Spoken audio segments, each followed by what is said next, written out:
Մեկ գրքով մի ամբողջ պատմություն, եկեղեցիներից ու խաչքարերից մինչև վիմագրեր, քարտեզներ և պատմական լուսանկարներ։ Հուշարձանների լուսանկարներն են, չափակություններն են։ Ռաֆիկ Հորթորշյանը խնամքով թերթում է ավագ գործընկերոջ թողած ժառանգությունը։ Շուրջ 20 տարի հայի մշակույթն ու պատմական հետքը հարևան Վրաստանում ուսումնասիրելուց, հավաքագրելուց հետո լույս է տեսել հուշարձանագետ պատմաբան Սամվել Կարապետյանի թվով 11-րդ ախալցխա գրքի անգլալեզու հրատարակությունը։ Սամվելը ինքը նշում էր, որ այո, Ախալցխան իր ուսումնասիրությունների ընթացքում Հայաստանի պատմությունը ուսումնասիրելու ընթացքում մշտապես Ախալցխա բնակավայրը իրեն հանդիպել է եւ սակայն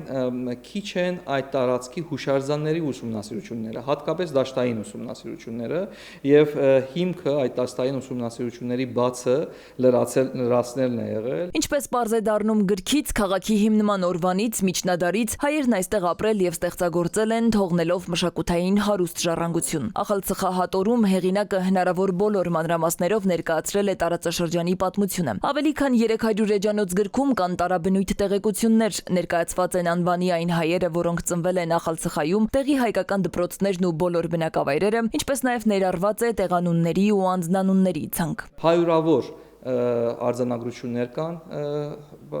հայերեն, որոնք հիմնականում առաջին անգամ են հրատարակվել, տասնյակներով հուշարձաններ, եկեղեցիներ, խաչքարեր եւ այլն, նրանց մասին տեղեկություններ են առաջին անգամ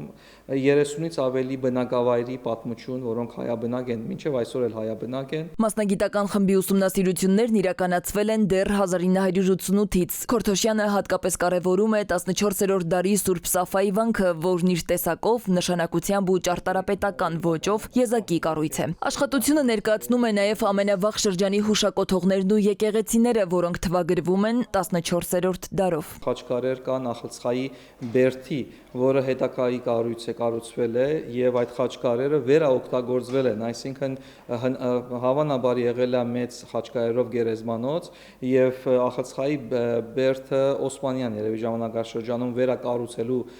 ժամանակ հենց այդ խաչքարերը օգտագործվել են պատերի մեջ։ Համապարփակ այս աշխատությունը ձևավորվել է որպես գիտական հենք, կարևորագույն աղբյուր Ախալցխայի տարածաշրջանի հայկական մշակութային, պատմական ու ճարտարապետական ժառանգության ուսումնասիրության համար։ Տասնամյակներ տևած դաշտային աշխատանքների, արձանագրությունների հավաքագրման, հուշարձանների մանրակրկիտ չափագրումների ու վիմագրական տվյալների համադրման արդյունքում ստեղծված այս հատորը ոչ միայն ներկայացնում է անցյալի փաստերը, այլև ապահովում դրանց գիտական ու գործնական կիրառությունը։ Սվետլանա Ավդիշյան, Զոհրաբ Քարամյան, ժամը լրատվական։